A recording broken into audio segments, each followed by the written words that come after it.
போக்கி நிலையில்லா வாழ்வும் நிலைக்க நின் பாதம் அன்றி இங்குயர் வழிதான் உண்டோ பொய்மை என்ற மாயத்தீயில் என் ஆசை பதர்தானே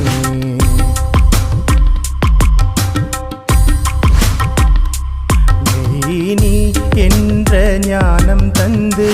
என் தீமை பொறுத்தருளே நின்னாசி என்னாலும் வேண்டும் உன்னுடன் இருக்கும் வரம் தருவாய்